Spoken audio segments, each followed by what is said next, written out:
الرجيم بسم الله الرحمن الرحيم وبه نستعين صلى الله عليك يا سيدي يا مولاي يا رسول الله وعلى أهل بيتك المأمونين صلى الله عليك يا سيدي يا مولاي وابن مولاي يا أبا عبد الله يا رحمة الله الواسعة ويا باب نجاة الأمة يا غريب يا مذموم يا عطشان كربلاء ما خاب من تمسك بكم ومن من لجأ إليكم سادتي يا ليتنا كنا معكم فنفوز والله فوزا عظيما.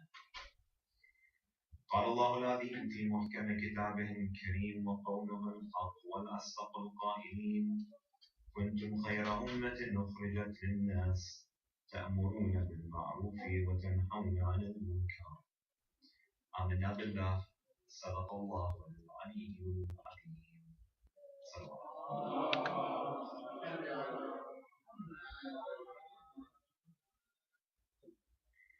Before I begin with the main topic of my conversation this evening, inshallah, I just wanted to share with you all a really quick and important hadith narrated by the Messenger of God, alayhi salam, in which he states, "Man lam yashkur al-makhluq, lam yashkur al-khaliq."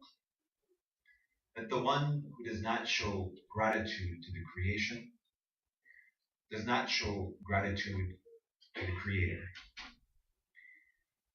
I know very well how much work needs to be done to put together programs like these ones. As for me, for all intents and purposes, pretty easy to get up over here and share a couple of words for a couple of minutes and get back down. But there are people who I know have come here before these majalis and stayed well after, spent out of their time and their money and their energy on days where they probably would rather have spent time with their family in offering this service. And so for everyone who volunteered and put their time and their efforts to making this majlis what it was during the course of these last 2 weeks or so, my sincere gratitude to you all. A second gratitude to everyone who participated in these majalis during these nights. We have a hadith from Imam al-Sadiq alayhi salam in which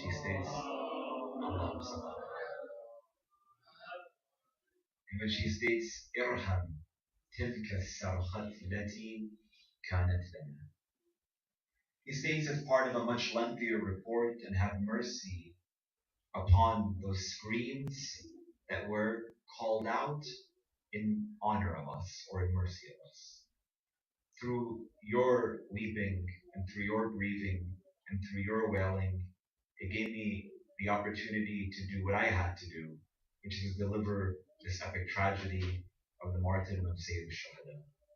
And I know that no one is doing this so that I can sit over here and offer you gratitude, because Allah subhanahu wa ta'ala is the one who rewards. But that being said, thank you. Thank you for the environment.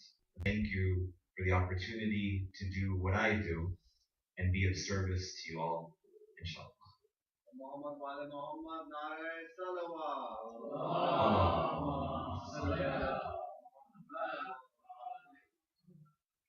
And the third gratitude for those who would be really happy if I showed them gratitude. And that's to Dr. Asad and to Arush for hosting me and for taking care of me in spite of all my needs and being the diva that I am with my lactate milks and my need for good cups of coffee, and for everything else that they did hosting me for the last couple of weeks. Intense gratitude to both yourself and to Sister Rouge and to their 3 wonderful children. Sometimes they used to bully me a lot, but I'll forgive them. And for them and for their safety and for their increased happiness in this dunya and success in the world beyond this one. Please recite one salawat ala Muhammad wa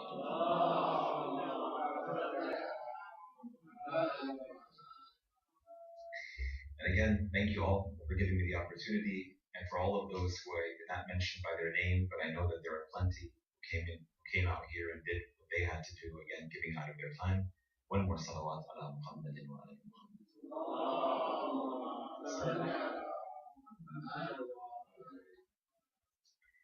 For today's discussion, inshallah ta'ala, I want to reflect upon how we can reimagine the future of our communities.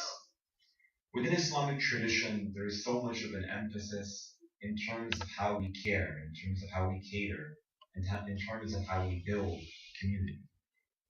And numerous ayat of the Holy Quran, ahadith of the Prophet and his family speak to this notion of community.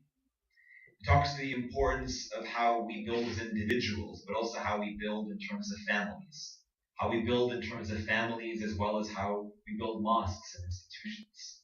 So much of that which the Messenger of God sallallahu alaihi wasallam sought to do in Mecca and undoubtedly during those early years in Medina was to create an establishment by which we are able to take value from.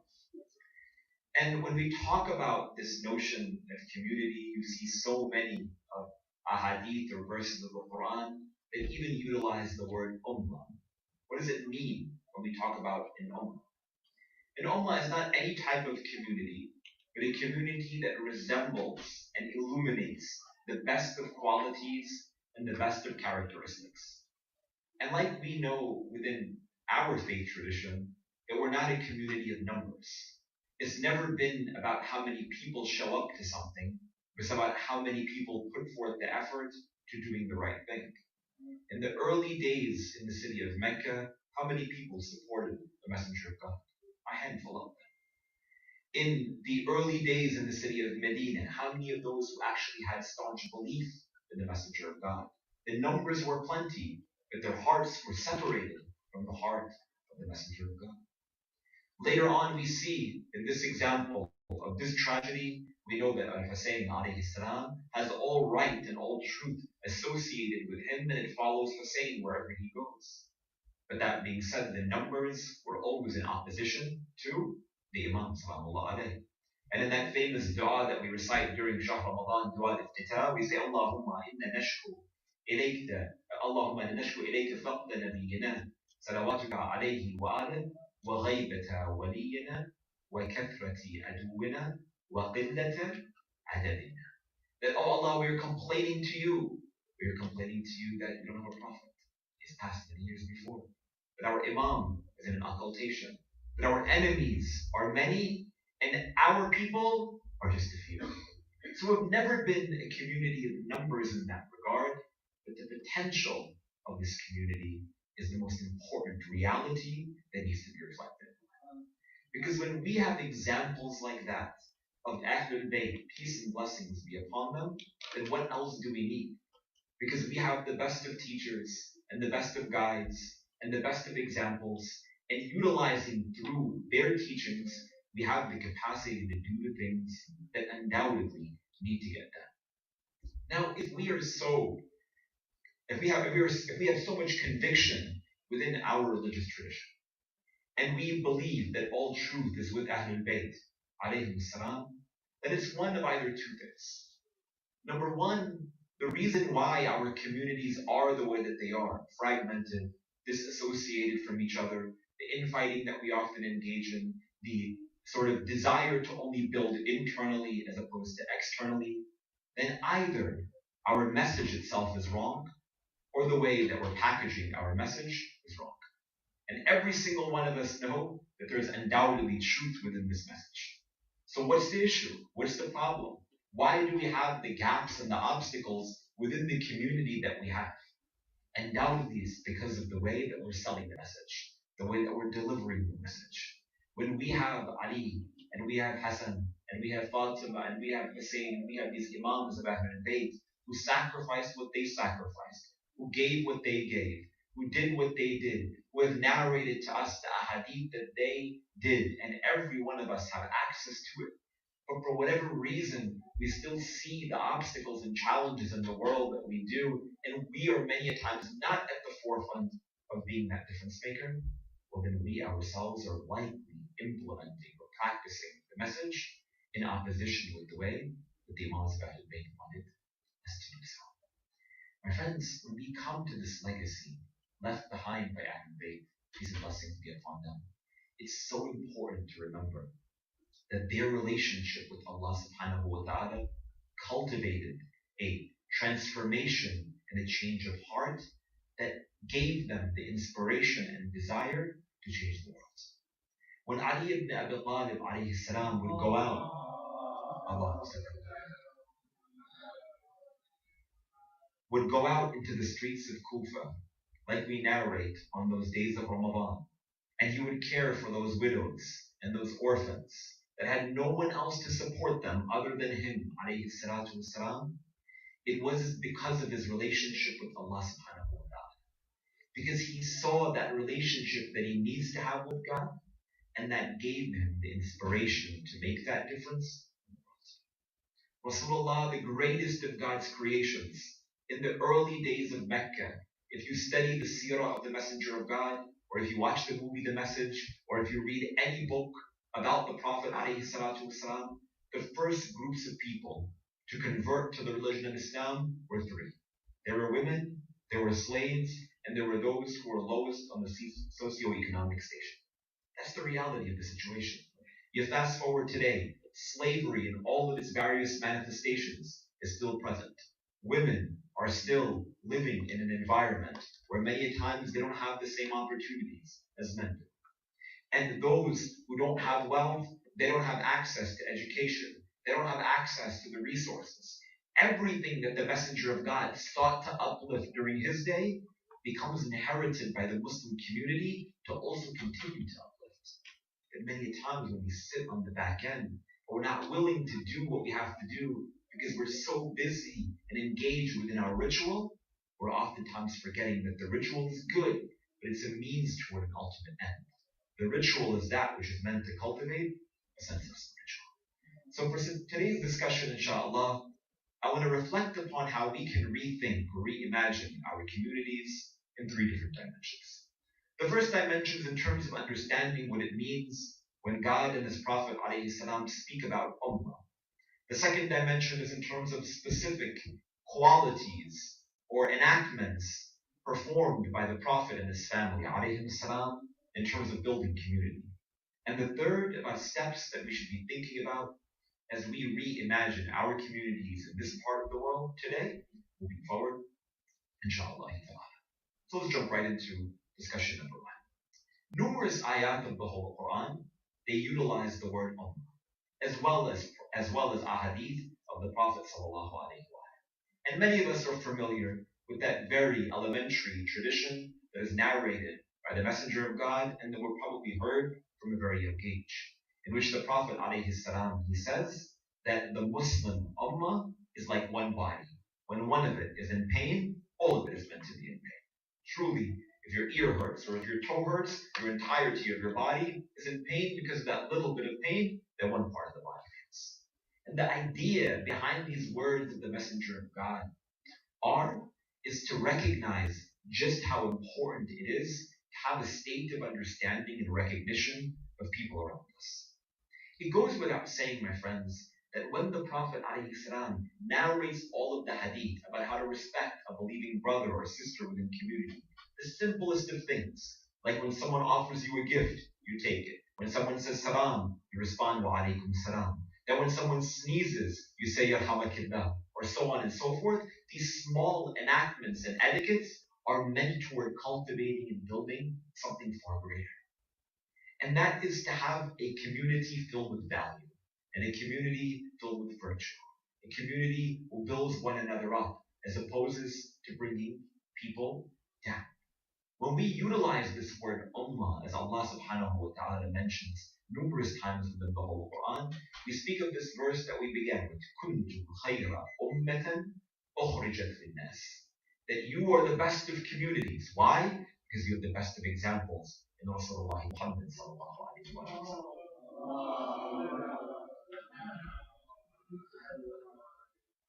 تأمرون بالمعروف وتنهون عن المنكر.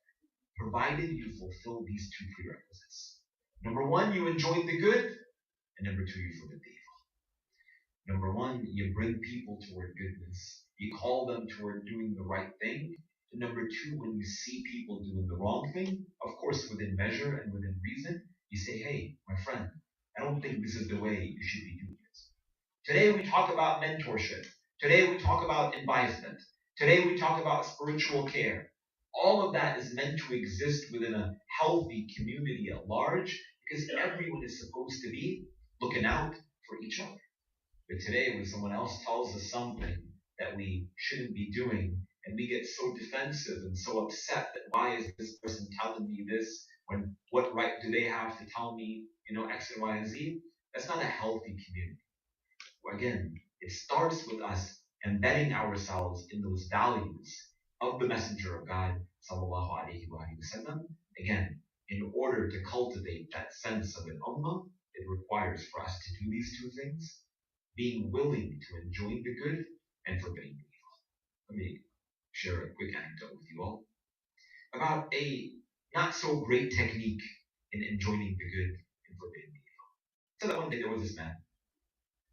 He was a butcher in this local shop. And his job naturally is to prepare the meat for people to come and purchase it. So one day, as he's cutting up these chicken into slices, there was a man who was walking by the butcher shop, and he opens the door, and he says, "Watch your finger."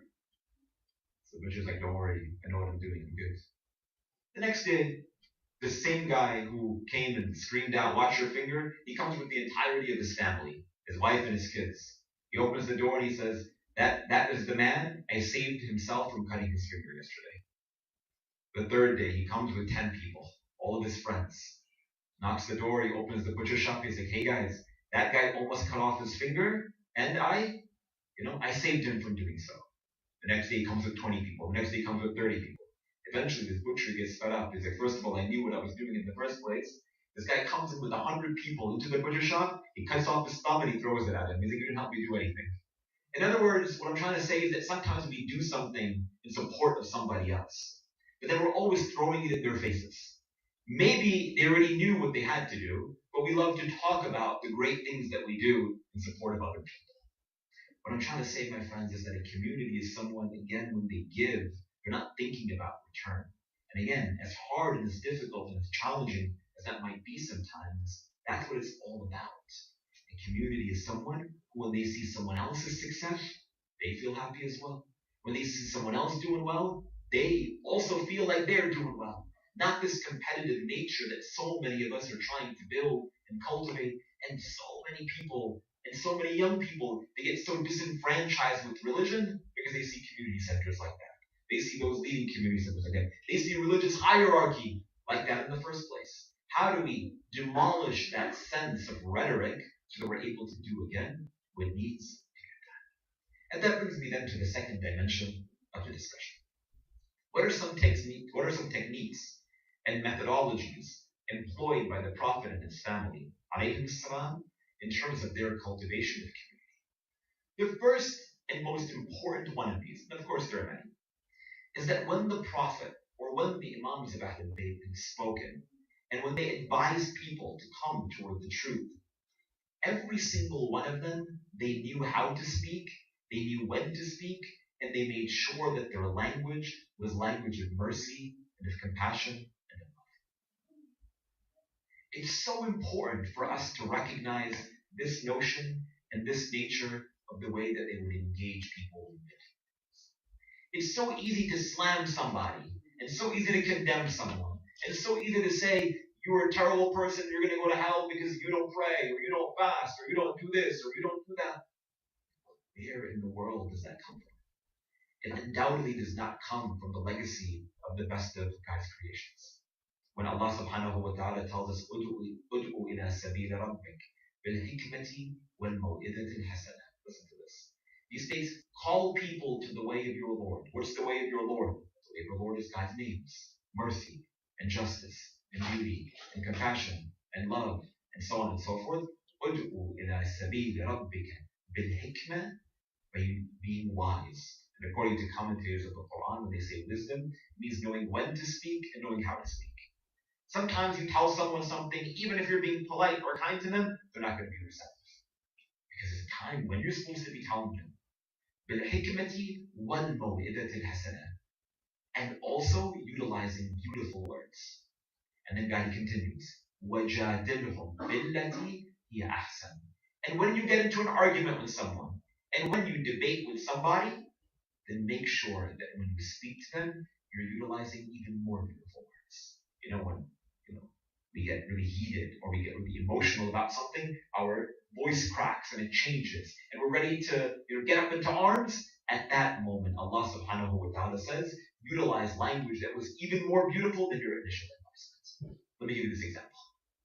They said that one day, Imam As-Sadiq alayhi salam was in the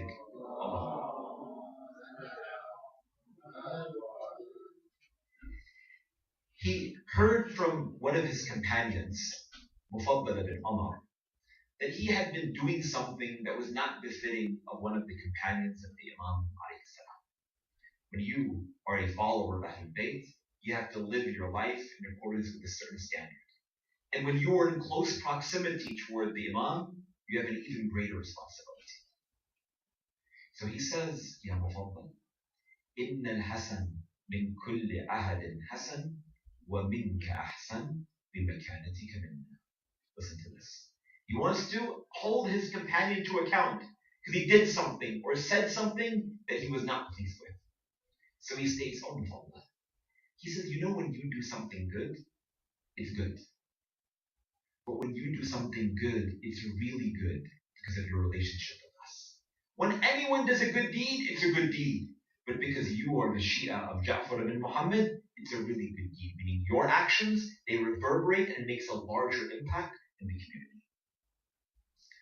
وَيَا مُفَضَّلْ إِنَّ الْقَبِيحِ لِكُلِّ أَحَدٍ قَبِيحٍ وَمِنْكَ أَقْبَحٍ بِمَكَانَتِكَ مِنَّا.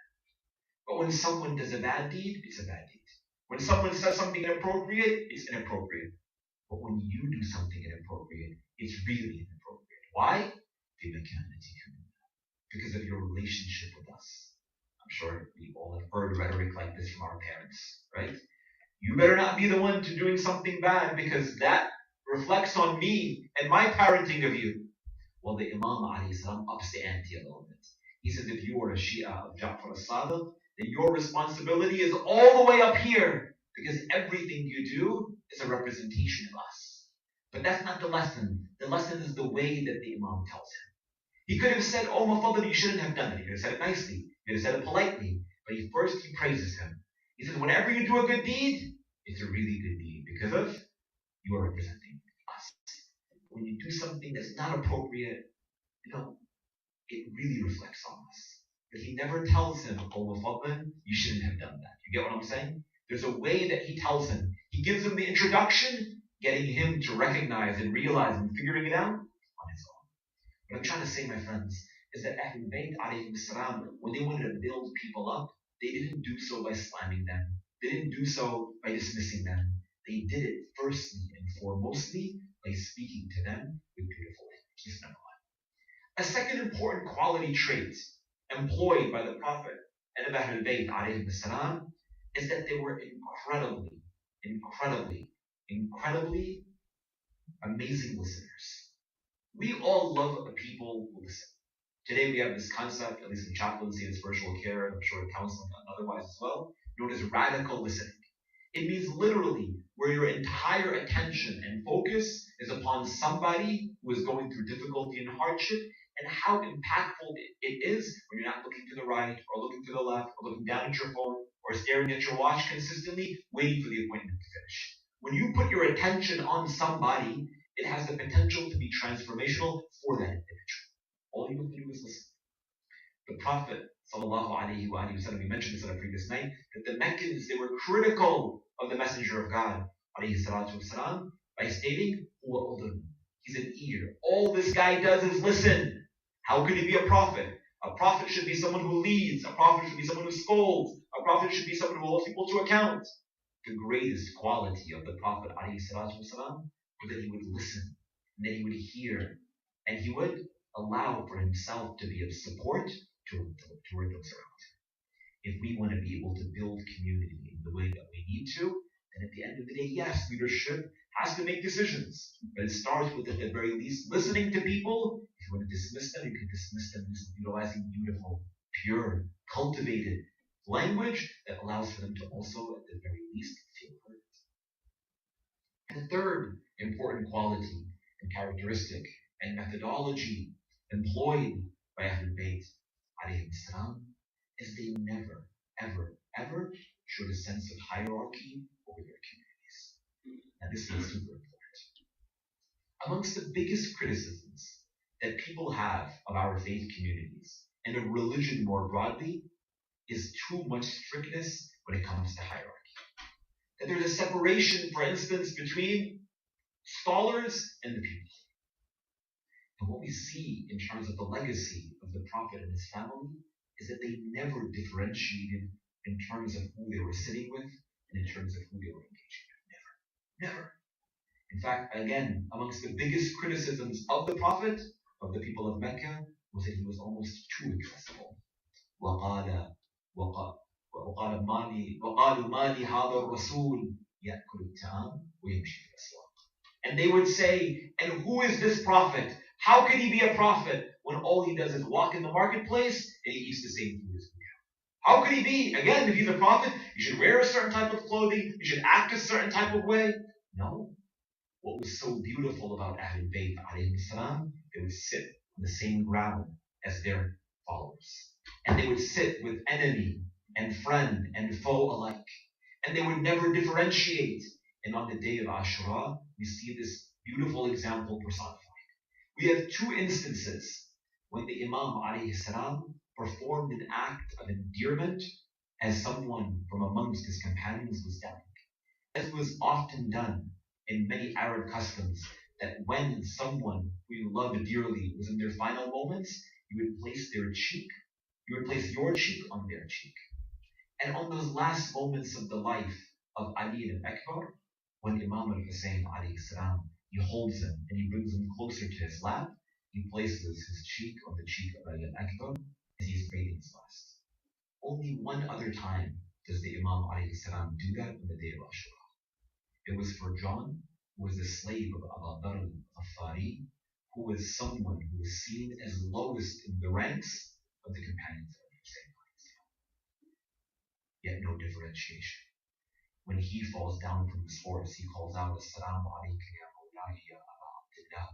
The Imam alayhi salam rushes toward him. He places his cheek on the cheek of John, and he calls out, Min mithli khaddi ala khad ibn bint Rasulillah. He says, who is like me? He said, in these moments, my cheek is resting on the cheek of the son of the daughter of the Messenger of God. I have been given the greatest of honor. Ahlul Bayt alayhi salam, they taught us exactly how to act and how to engage with people around us, and shattering the sense of religious hierarchy, shattering the sense of hierarchy in general.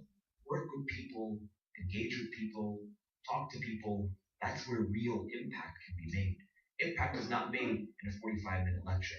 Impact is not made when you're the president or the leader of the mosque who holds the microphone and always tells people what to do and how it's going to get done. No. It starts from engaging and talking and interacting, and that's the example that we learn from the Prophet and his family.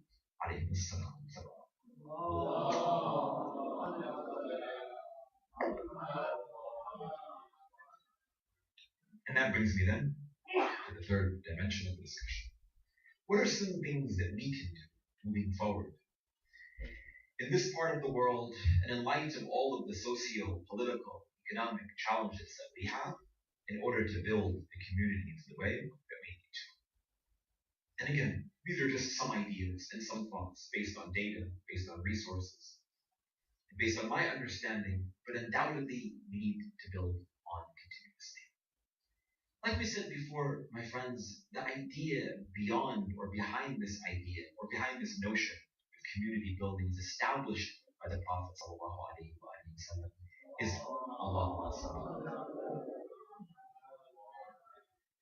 is to help and support individuals in terms of their growth and relationship with Allah subhanahu wa ta'ala. Fundamentally, it's always about God. So we can build mosque after mosque and center after center and institution after institution, but if it's void of God's remembrance, then what's the point of that institution in the first place? There's no point. They could be these really fancy and beautiful and good-looking ones all across the country. But again, if people are not in it, then what is the point at the end of the day? We're spending community money at the end of the day without any real goal or without any real objective. Yet, the Prophet of God consistently stressed this notion of his responsibility in gathering together people for those same common goods and for those same common causes, to enjoin good and to forbid evil. In a hadith, the Prophet of God, ﷺ, he states, أَمَّرَنِي رَبِّي بِمُدَارَاتِ النَّاسِ كَمَا أَمَّرَنِي رَبِّي بِفَرَائِضِ الصَّلَوَاتِ. He states that my Lord has commanded me to gathering people, or in our language, community building, in the same way that he has commanded me to obligatory prayers. Can you imagine? The Prophet of God, his responsibility is to tell us to pray. Salat, Amud al-Din, is the pillar and is the foundation of our religion. He states, this same Lord who told me to do that and commanded to me in that manner has also commanded me to care for people. And that's what it's all about at the end of the day. So how can we illuminate these qualities and this stance and this ultimate objective of the Prophet والسلام, in that same vein and creating those same systems of establishment? My friends, like I said before, that all of the ritual that we engage in is wonderful, but it has to be cultivated toward a sense of spiritual. And if we're not doing that, we're losing sight of the big picture. Let me give you an example, or multiple examples. Example number one is that of salat. Prayers in and of itself consists of standing and bowing and prostrating. And praying in and of itself, jurisprudentially, legally, is a religious obligation, and it is good. And we know that if we do not pray, we are held to account. If we do pray, we are fulfilling our legal duty and obligation to the Lord of the worlds. If someone prays, but doesn't necessarily have the ultimate focus during the course of their prayers, is their prayers valid? Yeah, if they pray properly, and they fulfill all of the legal rituals of the prayer, they still pray. And they still, out of the grace and of the mercy of Allah subhanahu wa ta'ala, will inshallah have that prayer accepted. But that being said, there's an objective beyond just the form of the prayer. Allah subhanahu wa ta'ala states, Inna salata tanha anil fahsha'i wal munkar. That the end objective of this prayer is to take us away from sin, to take us away from wrongdoing, to create an environment where we are in a state of the remembrance of Allah. Good. Ultimate goal of prayer, to stop us from committing sin. At the end of the day, what is the prayer except an empty ritual? It is not doing that. It's still good, but at the end of the day, it's not bearing the fruit that it has the capacity to bear. Everyone cool? Wonderful.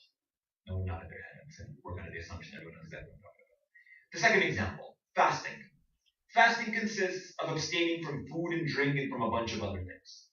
If I do everything legally during the month of Ramadan that stops me from engaging in those things which are forbidden, is my fast going to be accepted? Inshallah.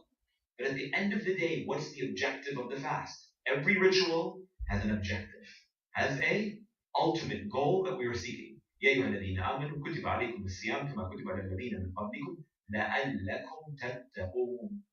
That at the end of the day, the fasting is made obligatory upon you with the hope that maybe you will attain taqwa, God consciousness, a feeling of the presence of Allah subhanahu wa ta'ala. That's what we're seeking at the end of the month of Ramadan. Hajj the same, zakat the same, khums the same. Every ritual that we perform is meant to elevate us spiritually. If we just do the ritual without the spiritual, it's good, but it doesn't take us to where we need to go. It's good, but at the end of the day, do you buy the car to allow it for it to store gas? Or in many of our lives to connect it to electricity? At the end of the day, the car is meant to take you to a destination. If it doesn't have any gas or fuel or any electricity in it, what's the point of the car? It's going to be sitting in your driveway, sitting in the garage. What's the benefit of it? It's good you have one. It's nice. It looks nice. You take a selfie next to it. You tell all your friends you have a really fancy car. But at the end of the day, it needs to take you somewhere. A ritual is good to have, but if it's not cultivating the ultimate goodness, then at the end of the day, it's lost sight. How do we do just that? How do we build the institutions and the food pantries and the medical clinics? How do we end the homelessness in our local communities? How do we build the domestic violence shelters? How are we going to be the ones who are serving out of our time and out of our wealth and giving out of our energy? There are so many people in our communities, in our families, who might be starving locally over here today. There are people who don't come to the mosque because they can't get here because they don't have the transportation to do so, or they don't have the wealth to put that fuel into their car. There are people every single day who are struggling, again, within our own locale, within our own region. And hadith after hadith, an abundance of them, speak about the importance of caring and catering toward the needs of this community. We see that in the life of the Prophet, in the life of Ali, in the life of Fatima, in the life of Hassan, in the life of Hussein. You all know that famous anecdote when Fatima al-Zahra is making dua to Allah subhanahu wa ta'ala, and Al-Hassan alayhi salam is standing at the door and seeing his mother Fatima making dua for everyone except for her own children. When Imam al-Hassan goes to his mother Fatima and says, "Oh my mother, I heard you making dua for everyone in the world. I heard you making dua for all of the neighbors. I heard you making dua for everybody, but I didn't hear you mentioning Hassan or Hussein." To which she responds, "Ajal, that first we take care of our neighbors, first we pray for our neighbors, then we pray for ourselves." How do we get out of that vision whereby we're only thinking about building our four walls up as opposed to expanding and sharing this message of beauty and of love and of justice and of purity toward the words? Again, when someone doesn't have Rasulullah Muhammad, when someone doesn't have Ali ibn Abi Talib, can you imagine for one moment? Can you imagine for one moment that you did not have the story of Karbala? Can you imagine? This story that offers us inspiration. I don't know about you, man. When my children came out of the womb, they were calling out Ya Hussein. At the end of the day, that's what we teach them. Because there's a legacy and there's a beauty that's associated with these teachings. Can you imagine what do we have? Where's the inspiration? Where's the hope? Where's the self-sacrifice? Where's the altruism? Where's the value?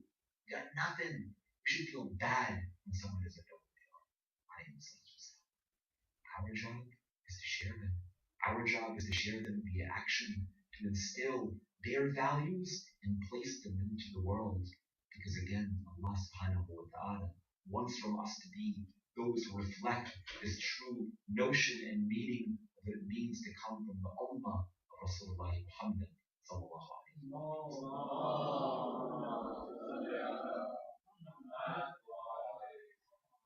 And that means that we have to transfer that and place it where it belongs.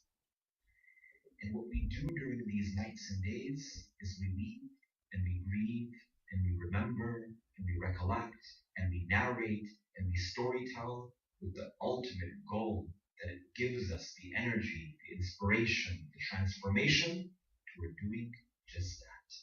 Because if next year we're still engaging in the same ritual that doesn't cultivate a spiritual, it's the fancy car sitting in your garage, but you can't drive it anywhere. You can't take it anywhere. You can't do what you need to do. We can't do what needs to get done in honor of their name and in honor of their legacy. And why not?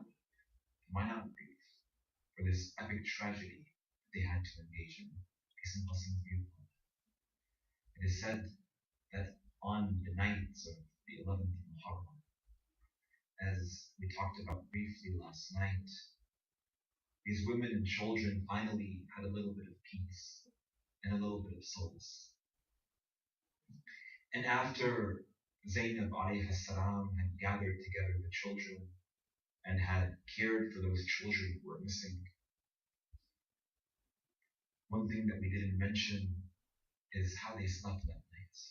Can you imagine how the family of Ahlul Bayt, can you imagine yourself? You lose a loved one, how difficult and painful it is. You wake up that morning, and you think that perhaps all of that which you just experienced was a dream, which is why it is said that in the middle of that night, Rabab, she wakes up and she begins to exit from the tent, calling out, "Oh, my infant son, I have some milk to feed you. Where are you?" Only for Zainab alayhi salam to remind her, "Oh, Rabab, I'm so sorry, but your suckling infant was martyred yesterday on the day of Ashura." It is stated that as that morning sun had appeared into the horizon, Zainab alayhi salam was standing in front of the body of Abu Abdullah. You know, sometimes when your children are sleeping and the sun begins to shine through their window, and you don't want the sun to wake them up. So you do everything you can. You put some blinds, you put a curtain, you even stand in front of them, you put your hand in front of their eyes so that it wouldn't bother them. Zainab alayhi salam was standing and blocking the sun from shining upon the body of Al-Hussein alayhi salam, because this body was left alone without any clothing, without any garments on the plains of Karbala. She looks toward Medina and calls out, "Ya Rasulullah, Salla alayka bariqus sama, Hada Husaynuka fil arah." That, O Messenger of God, O my grandfather Rasulullah, that this is your Hussein left alone in this station that he has been left. At this moment, she tries to pick up the body of her brother Abu Abdullah, calling out, "Rabbana taqabbal minna hada al-Qurban." O Allah, please accept this sacrifice on behalf of my grandfather Rasulullah. It is said that on a day like tomorrow, it is said that Zainab and Imam Zain al-Abidin, the women and children, they were all being rounded up. And you all know how difficult those moments were. And it is said that out of the audacity of the army of Umar ibn Sa'ad, in order to put them through one more moment of pain, he makes their horses and he makes their camels ride through the bodies so they can each see the decapitated bodies of their family members. It is said that when Zayn al-Abidin, he first sees the body of Abu Abdullah al-Hussein, he calls out, "Samu Jamid." He, he says, "I'm going to die, oh aunt." At this moment, Zainab tries to console Imam Zayn al-Abidin, when all of a sudden a man by the name of Zajr ibn al-Qais, she begins to curse Ali, and he takes the whip which strikes the back of Zainab alayhi salam. But that's not it, my friends. It is said that on the 13th of Muharram, Imam Zayn al-Abidin alayhi salam, he arrives back in Karbala to perform the burial of all of these family members. But Asad, they tried their best to identify the bodies of that which they knew. And it is said that when Imam Zayn al-Abidin alayhi salam arrives, he says that these are the bodies of the companions, these are the bodies of Banu Hashim. And then at that moment they say, "Yabna Rasulullah, there is that one body by the river Euphrates that doesn't have any arms. What should we do with that one?" He says, "You leave the body of my uncle Abbas exactly where it is." And then they go towards Zayn al-Abidin and they say, "Yabna Rasulullah." And then there is that one body that doesn't have a head, that body which has been etched into the plains of Karbala. What happened? He says, "Oh Banu Asad, that is the body of your Imam Hussein, who those horses trampled over on the night of the 11th of Muharram." It is said that Imam Zayn al-Abidin has to take a cloak, and one by one he has to gather the pieces of the body of the Imam alayhi salam. It is said he picks it up, he lowers it himself into the grave, he puts the body of the Imam alayhi salam, he puts the body of the 6-month-old on his chest, he places the body of Ali al-Akbar, his brother, by his feet. But one report says that Imam Zayn al-Abidin was in that grave for a very long time. And Banu Asad, they said, "Yabna Rasulullah, can we help you?" He says, "No, I need some time. I need some time. Please leave me." At this moment, they wait and they wonder, why is Imam Zayn al-Abidin in the grave for a long time? They heard really loud crying. It is said that they bent over to see that Imam Zayn al-Abidin was trying to bid one last farewell to his father. You know, sometimes when you bury your family member, before you put them in the grave, you embrace them, you hug them, you kiss them. But Imam Zayn al-Abidin was probably wondering, how should I embrace and bid farewell to the body of my father? It doesn't have any head. Its body's been trampled by horses. So Imam Zayn al-Abidin tries to kiss Imam al-Hussein on the jugular.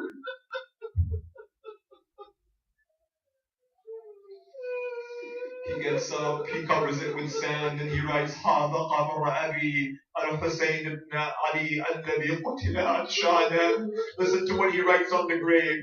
He says that this is the grave of Hussein ibn Ali, the man who was killed alone and thirsty in Karbala.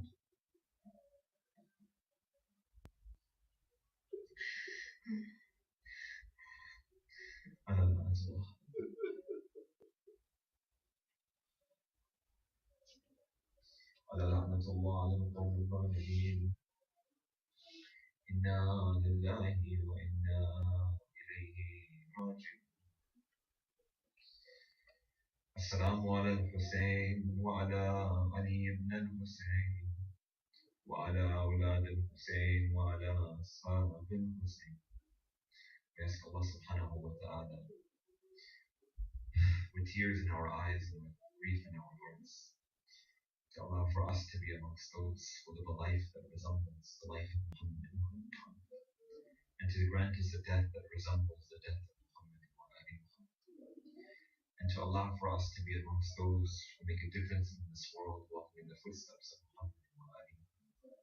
We ask Allah subhanahu wa ta'ala to grant us their ziyarah in this life and their shafa'ah in the next life, and to accept our small efforts in their way during the course of these last 7 nights. My friends, we know that there are plenty members of our community who are ill, sick, going through hardship and difficulties, including one young sister who is currently in ICU and others as well. And for their well-being and for the well-being of all women and Banat, I could ask you to recite along with me. Bismillah ar-Rahman ar-Rahim. عما يجيب المضطر إذا دعا ويكشف السوء. عما يجيب المضطر إذا دعا ويكشف السوء. عما يجيب المضطر إذا دعا ويكشف السوء.